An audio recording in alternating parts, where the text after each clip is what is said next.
बिस्मिल्लाहिर्रहमानिर्रहीम। अस्सलाम वालेकुम। कैसी है मेरी यूट्यूब फैमिली? मैं उम्मीद करती हूँ कि सब खैरियत से होंगे। अल्लाह पाक आप सबको अपने हिफ्ज़ व अमान में रखे और कामयाब करे। तो आज मैं आपके लिए एक बहुत ही मुख्तलिफ़ रेसिपी लेके आई हूँ। आप बनाएंगे, खाएंगे, आपको मज़ा आ जाएगा। तो आज हम बनाएंगे साबुत मसूर की मंगोचियाँ। तो उसके लिए मैंने 1 कप साबुत मसूर लिए हैं, उनको अच्छी तरह से वॉश कर लिया है और इसमें डाला है गर्म पानी।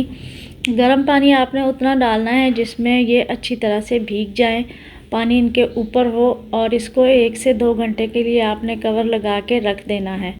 तो देखें 2 घंटे के बाद मसूर हमारे जो हैं वो अच्छी तरह से फूल गए हैं।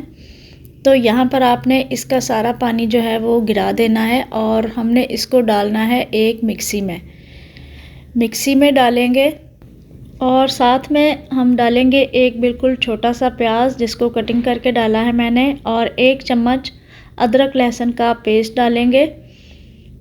और इसके साथ हमने 4 हरी मिर्चें वो डाल देनी है और इसको कवर लगा के तो हमने अच्छी तरह से ब्लेंड कर लेना है।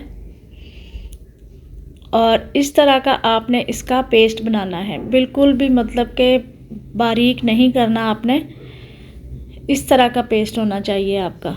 इसके बाद हम इसमें कुछ मसाले ऐड करेंगे। तो 1 चम्मच चिली फ्लेक्स का डाला है, 1 चम्मच सुरख मिर्च पाउडर डाला है, 1 चम्मच कुटा हुआ धनिया डालेंगे, 1 चम्मच ही सफ़ेद ज़ीरा पाउडर डालेंगे और 1 चम्मच नमक डालेंगे। नमक आप कम या ज़्यादा भी कर सकते हैं।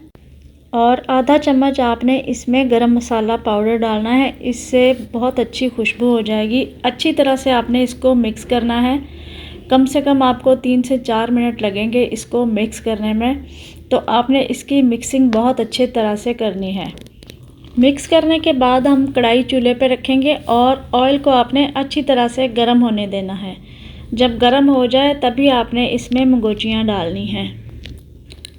इस तरह से आपने एक एक चम्मच भरते जाना है और कढ़ाई में डालते जाना है और फिर आपने इनको उलटते पलटते हुए फ्राई कर लेना है। और हल्की आंच पे नहीं, आपने इनको तेज़ आंच पे फ्राई करना है।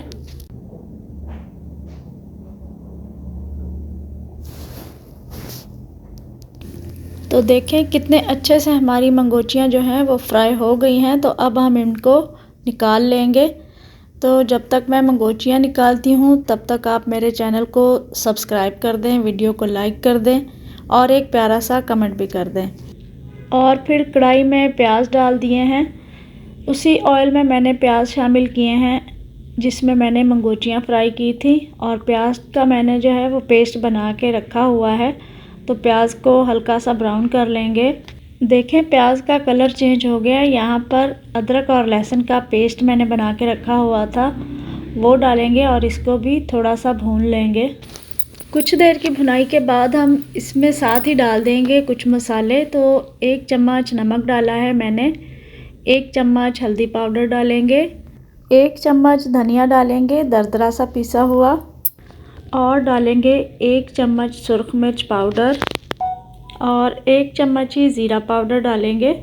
और मसालों को हमने बस थोड़ी देर के लिए ही भूनना है ताकि हमारे जो मसाले हैं वो जल नहीं जाएं। मसाले हमारे पक गए हैं। तो यहाँ पर मैंने 1 कप प्यूरी बना के रखी हुई है, 3 से 4 टमाटर लिए हैं जिनके मैंने प्यूरी बना के रखी हुई है, वो डाल देंगे। और अच्छी तरह से आपने इसको पकाना है मसाले को। इतना मसाले को आपने भूनना है कि इसका ऑयल जो है वो अच्छी तरह से ऊपर आ जाए।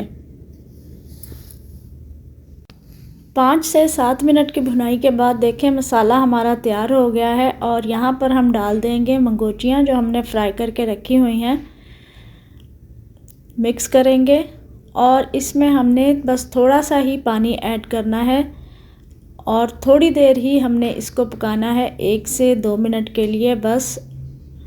और ज़्यादा शोरबे वाला ये बिल्कुल भी अच्छा नहीं लगता, बस हल्की हल्की सी लाश हो, ग्रेवी हो, तो बस आप इसको चूल्हे से उतार लीजिएगा और सर्व कीजिएगा। और मुझे ज़रूर फीडबैक दीजिएगा कि आपको मेरी रेसिपी कैसी लगी।